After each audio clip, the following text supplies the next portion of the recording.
Assalamu alaikum wa rahmatullahi wa barakatuh, my dear brothers and sisters. Ustada Amina Blake with you, and today we're going to be continuing talking about marriage problems and how we can resolve them without heading straight for the door.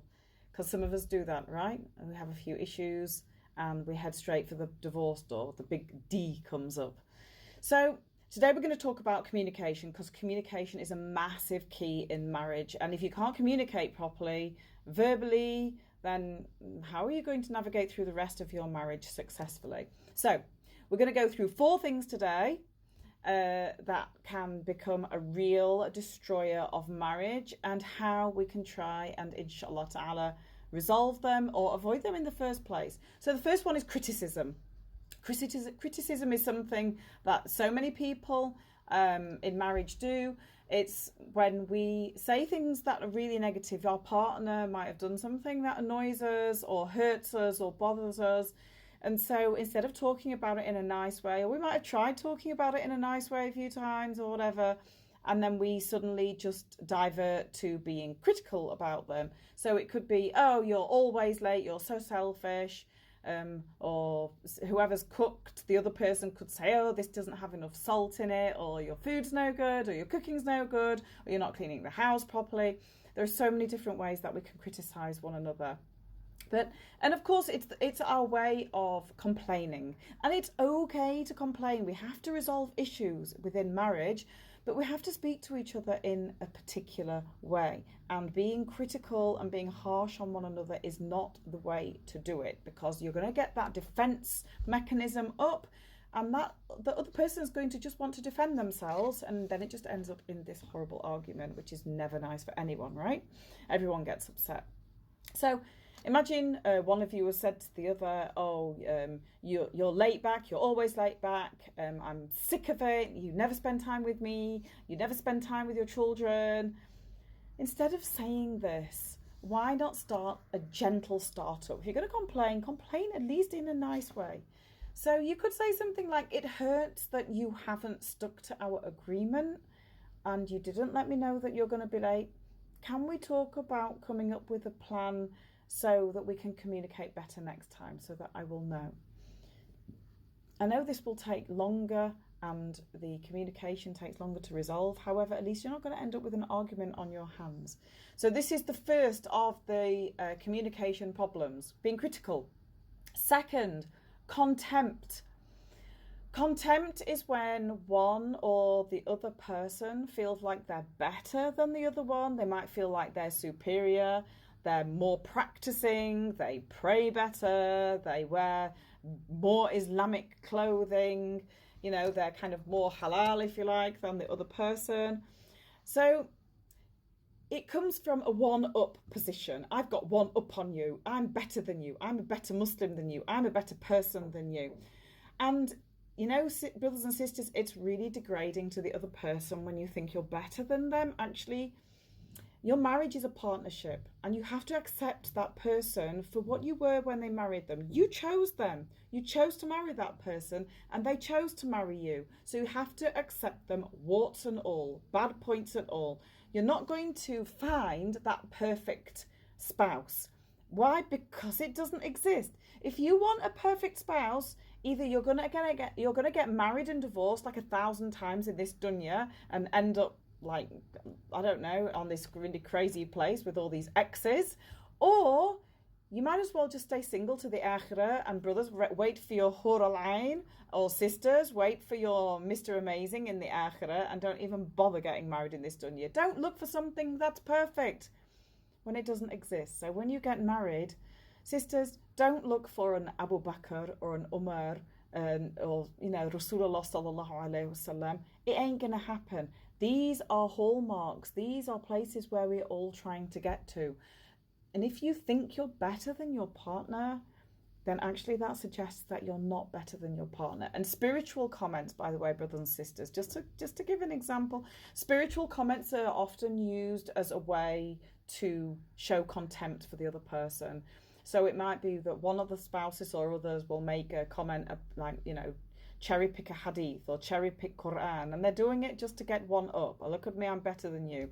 You didn't get up for Fajr this morning, and I tried to wake you up 25,000 times. And or maybe a brother will say something to a sister his wife, because she, I don't know, dared to answer him back or whatever. Brothers and sisters, come on.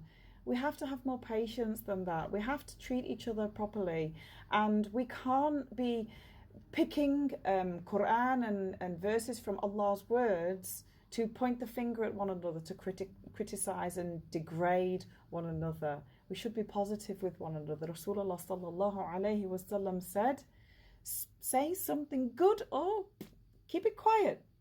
Say something nice or just keep quiet. It's better not to say anything than to say something negative towards each other. So, sisters, if your husband doesn't get up for Fajr, he's on his own spiritual journey. That's between him and Allah subhanahu wa ta'ala. Don't stop criticising and thinking that you're some Mrs. Amazing because you got up for Fajr and he didn't. He's on his journey, support him in that. She's on her journey, support her with that. Be proud of each other and be proud of the efforts that one another are making.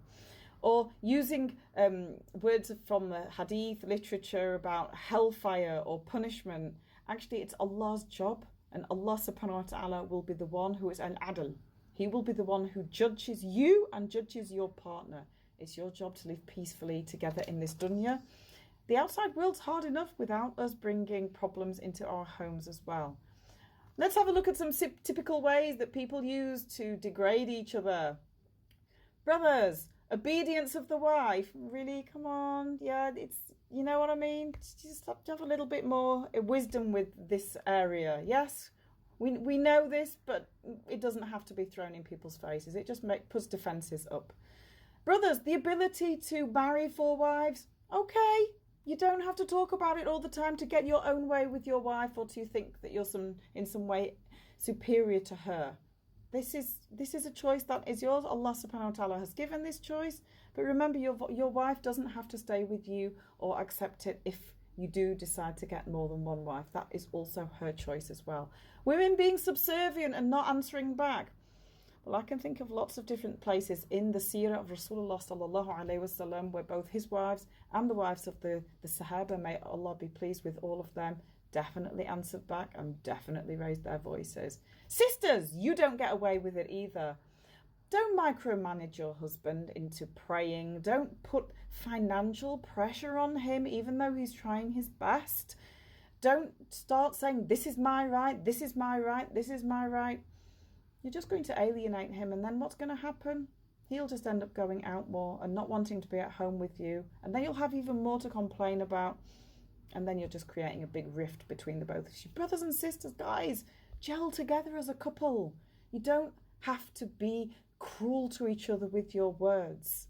Be nice, and believe me, your spouse will give you the world. If you start insisting on rights and making it into like a competition, then you're going to end up with a competition on your hands, unfortunately. Subhanallah, that's the way of the world, and that's how people are. The third thing is think about building in your marriage a culture of appreciation, appreciate one another and respect one another.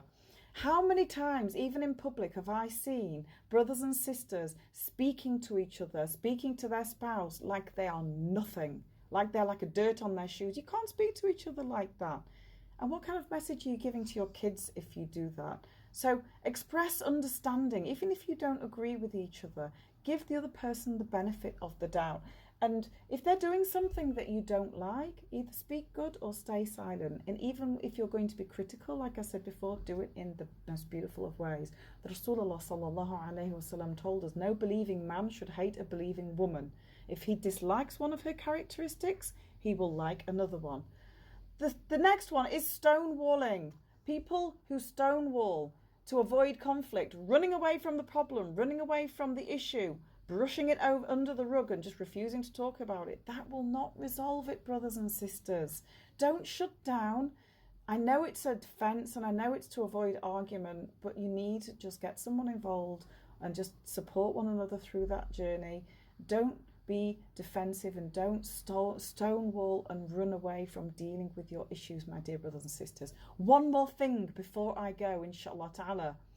Each day, Say something lovely to your spouse, even if you are arguing. Assalamu alaikum wa rahmatullahi.